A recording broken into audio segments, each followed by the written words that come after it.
रमजान के पवित्र महीने में गयासुद्दीन शेख ने एक अहम अपील की है। कांग्रेस के वरिष्ठ नेता और पूर्व विधायक गयासुद्दीन शेख ने मुस्लिम समाज के कारोबारियों और संपन्न लोगों से गुजारिश की है कि वे अपने इलाके के उल्लेमा ए किराम, हाफिज ए कुरान और मुअज्जिनों की आर्थिक मदद करें।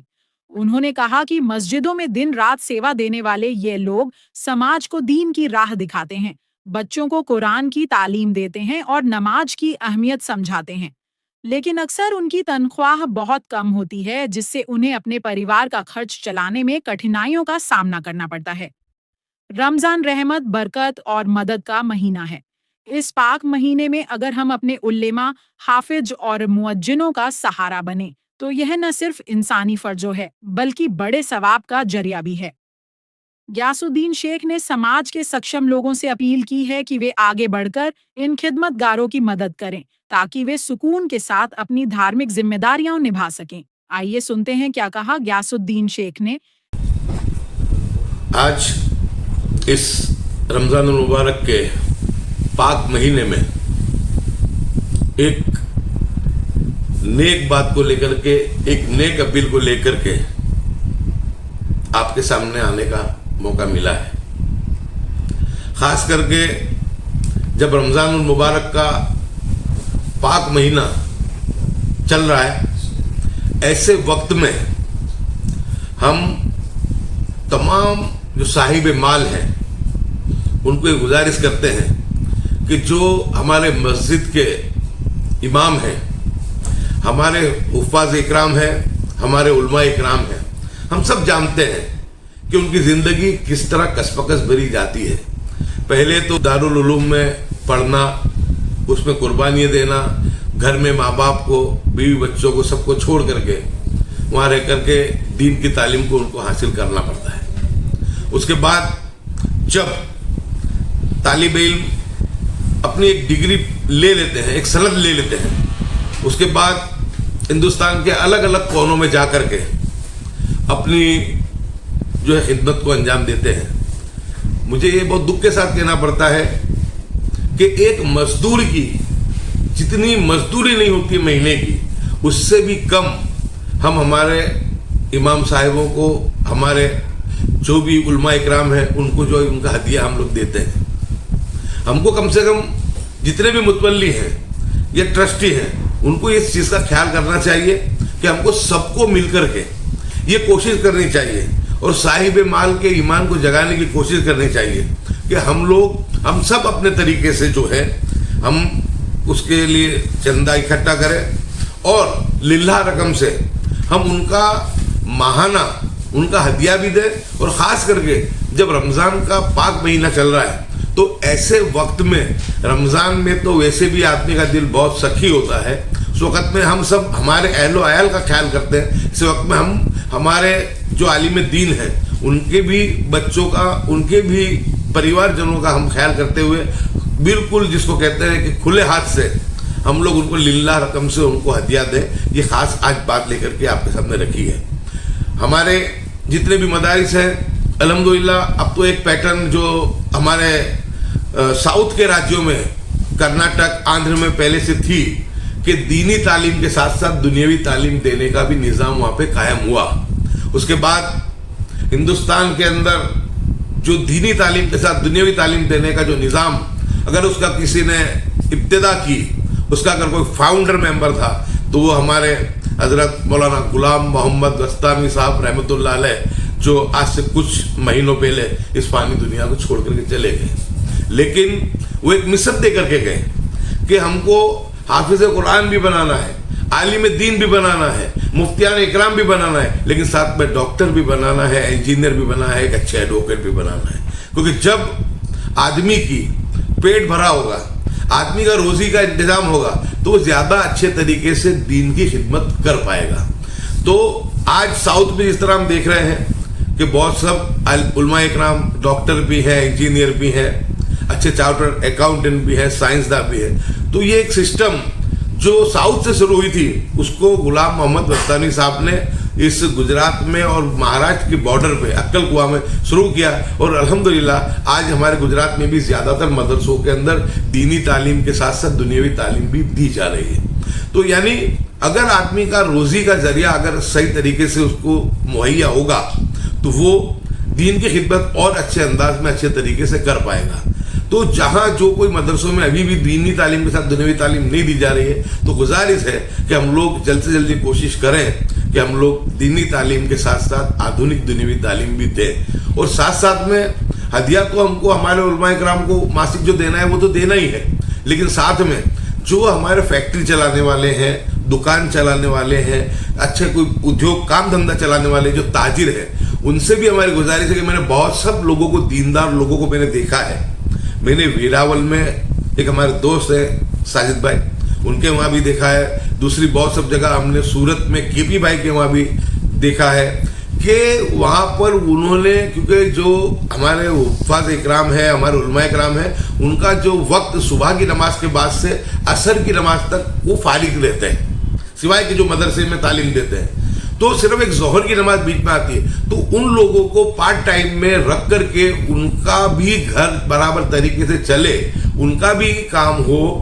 व्यापारियों का भी काम हो, और साथ साथ में हुफ़ाज़ इकराम उलमाए इकराम का भी काम हो, तो रोज़ी देने के लिए हमको भी पार्ट टाइम में भी जो भी हमारे उलमाए इकराम अगर करना चाहते हैं तो साहिब माल से उनको गुजरेगी। अल्लाह जिसको ये नेमत दी है तो उसके अंदर उसका भी हिस्सा रखते हुए कि उनसे भी काम लेकर, क्योंकि जो हाफिज कुरान है मैं मानता हूँ कि वो बहुत ही जीनियस है, बहुत ही समझदार है। कुरान हिफ्ज करना छोटी बात नहीं है, कुरान हिफ्ज करना बहुत बड़ी बात है, बहुत ज़हीन बच्चे इसको कर पाते हैं। तो उनके जो उनकी जो साइकोलॉजी है, जो उनकी समझ है, अगर उसका इस्तेमाल हम लोग दुनियावी कामों में भी लेंगे तो मैं मानता हूँ कि बहुत बेहतर अंदाज में हमारे उलमा इकराम वो काम को कर पाएंगे, उनको रोज़ी मिल जाएगी और हमारा काम हो जाएगा। तो ये आज के रमज़ान के महीने में ख़ास बस यही गुजारिश है कि रमज़ान का बाबरकत महीना है, इस महीने में हम हमारे अहलो अयाल, हमारे बच्चों के साथ साथ हमारे उलमा इकराम कि जब हम पैदा होते हैं वहाँ से लेकर के जब हम आखिरी सफ़र में जब हमको कब्र में दफनाया भी जाता है, उस वक्त तक हमको हमारे उलमा इकराम की रहबरी की ज़रूरत पड़ती है। तो जब पैदाइश से लेकर के आखिरी सफ़र तक जिनकी ज़रूरत है, और जिन्होंने दीन को जिंदा रखने का काम किया है, और जो उलमा इकराम है वो तो हमारे सर के ताज हैं, और हमारे प्यारे नबी सल्लल्लाहु अलैहि वसल्लम तक कहा है कि वो मेरे नायब हैं, वो नायब रसूल है। तो उनका एहतराम करना, उनकी इज्जत करना, और उनकी भी दुनियावी जो अखराजात है उसको पूरा करने के लिए हम लोग पूरी गौर व फिक्र करते हुए, उसके लिए हम लोग थोड़ा मुजाहिदा करते हुए, साहिब माल के सामने बात को रखते हुए लिल्लाह रकम से उनको हदियात से हम लोग नवाजें। गयासुद्दीन भाई, उसके अंदर जिस तरीके से उलेमा की आपने बात की, उलेमा को मेंबर से भी क्या ऐलान नहीं करना चाहिए? जैसे उम्मीद पोर्टल का मामला हो गया, और भी कई ऐसे मामले हैं, तो उलेमा को भी इसके लिए किया जाए कि लोगों को ज्यादा से ज्यादा बेदार करें इस मामले के अंदर, वक्त कम बचा है, उसके भी रजिस्ट्रेशन जल्दी से जल्दी कराया जाए। मैंने सहल कुरैशी साहब, मैंने आज ही वक्फ बोर्ड में माहिती ली, जानकारी ली, 39,000 रजिस्टर हमारे जो वक्फ है प्रॉपर्टी, लेकिन उसमें से मात्र अभी 26,000 लोगों ने ही रजिस्टर कराया है। जिस वक्त में 5 दिसंबर थी, उस वक्त में ऐसा था कि 100 आदमी का स्टाफ वक्फ बोर्ड के ऑफिस में रखना पड़ा था, लेकिन जैसे ही 6 महीने की मुद्दत, तमाम तंजीमें, सियासी लोग, आप यूट्यूबर्स की मेहनत, गुजरात टुडे की मेहनत, सभी उलमा इकराम की वो हुआ, तो उसके बाद जब ये मुद्दत 6 महीने की बढ़ी, 6 महीने की मुद्दत बढ़ते ही लोग वापस से गहरी नींद में चले गए। अब सिर्फ आप समझिए कि 3.5 महीने का इस वक्त बचा है। और आपको कहूँ मैं कि जैसे वक्त अमेंडमेंट बिल आया, उस वक्त में मस्जिदों से ऐलान कराया गया, उलमा इकराम ने ऐलान किया। अब जब यूसीसी का मामला आया, उस वक्त में हमने ऐलान की बात की, उन्होंने हमारी बात पे लब्बे कहते हुए उन्होंने ऐलान कराया। अभी जब फिलहाल उम्मीद पोर्टल की बात आई, उस वक्त में भी तमाम मस्जिदों में ऐलान को किया गया। अभी अल्हम्दुलिल्लाह परसों जुमा का बाबरकत दिन है, रमज़ान का महीना है, तो मैं आपके माध्यम से यही गुजारिश करेंगे कि अभी फिर से जितने भी हमारे मुतवल्ली हजरात हैं, जितने भी मस्जिद का वहीवट करने वाले लोग हैं, जो शऊर रखने वाले लोग हैं, वो अपनी अपनी मस्जिद में अपने उलमा इकराम से कह करके, जो गहरी नींद में भी मुस्लिम समाज वक्त के मामले को लेकर के सो गया है, तो वापस से जागे। रमज़ान का बाबरकत महीना है, हम समझते हैं कि थोड़ा वक्त हमारा एसआईआर में भी गया, 2.5 महीने हमारे SIR में चले गए, लेकिन उसमें सामूहिक हमारे प्रयासों से अल्हम्दुलिल्लाह हम 100% कामयाब हुए कि गुजरात का एक भी लायक मतदाता उससे हम लोग उसमें बाकी नहीं रहा। तो इसी तरीके से अगर ये उलमाए किराम जो इस मस्जिद से बात को करेंगे तो मैं मानता हूँ कि बहुत बड़ी बात होगी। मस्जिद का जो मिंबर है वो अल्लाह तबारक व तआला ने और अल्लाह के नबी सल्लल्लाहु अलैहि वसल्लम ने मस्जिद के मिंबर और जुमा के खुतबे के लिए जो रखा है, जो उसका निज़ाम है, वो इसीलिए है कि तुम्हारे सामने जो दुनियावी मसाइल आते हैं उस पर भी तुमको हफ्ते में एक मरतबा बात करनी है। सिर्फ दीनी बात नहीं करनी है, दुनियावी बात भी, दुनियावी मसाइल के लिए भी बात करनी है। इस तरीके से ईद का जो खुतबा है तो ईदगाह के अंदर जो रखा गया है उसमें तुमको पूरे साल के जो मसले आए हैं उस पर बात करनी है। और हज जो है वो हज पूरे आलम इंसानियत के लिए,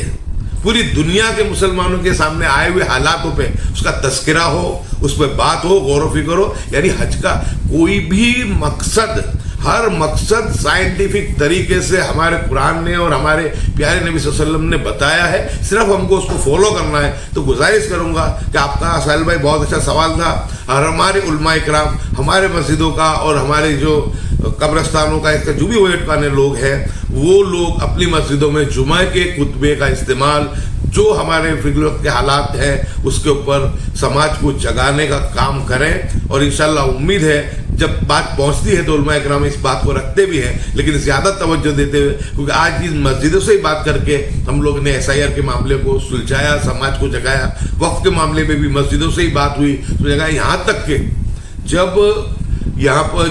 जब पहलगांव में जब आतंकवादी हमला हुआ उस वक्त में भी हमने अपील की थी कि ये आतंकवादी कृत्य के खिलाफ हमको हर मस्जिद में काले, एक हाथ में काला जो है पट्टी बांध करके इसका विरोध करना है, ये आतंकवादी कृत्य का। तो उस वक्त में तमाम मस्जिदों में अल्हम्दुलिल्लाह सब लोग गए थे, क्योंकि मुसलमान जो है वो राष्ट्रभक्त है। हमारे विरोधी चाहे कोई भी बात कर ले, उन्होंने कभी भी उनके बरसों तक उन्होंने उनके हेडक्वार्टर में तिरंगा नहीं लहराया, कभी में उन्होंने जो था कि आज़ादी का जश्न नहीं मनाया। अब वो ज़्यादा कूद कूद के आ रहे हैं, लेकिन इस आज़ादी के अंदर हज़ारों हमारे उलमाए किराम ने शहादत भी दी है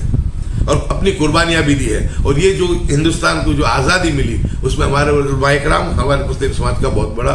रोल रहा है। तो आज के वक्त में जो मैं मानता हूँ कि आज़ादी के 70 साल के बाद इतना नाजुक वक्त उम्मत मुस्लिमा के लिए कहीं नहीं था। हिंदुस्तान में तो नाजुक वक्त है ही, लेकिन पूरी दुनिया की सड़कें जो है वो मुसलमान समाज के खून से रंगी पड़ी है। हर जगह पे इस्लामोफोबिया है, हर जगह पे देखो तो मुस्लिम समाज को हर तरीके से, चाहे लिंचिंग के मामलों को लेकर के, चाहे रिहायशी गरीबों के, जैसे जंगलेश्वर राजकोट में हुआ भी, उनके मकानों को तोड़ना, मस्जिदों को शहीद करना, मज़ारात को शहीद करना। मैं मानता हूँ कि 2014 के बाद जो सरकार दिल्ली में बैठी नरेंद्र मोदी की, उन्होंने तो जुल्म के जो है इंतहा कर दी है। तो ऐसे वक्त में सबका इकट्ठा होना भी बहुत ज़रूरी है और सिर जोड़ करके बैठे और उलमाए किराम हमारी रहबरी करें और जुमा के खुतबे का पहले हमारे मसाइल पे उसके हल के बारे में भी बात हो, ऐसी मैं गुजारिश करता हूं।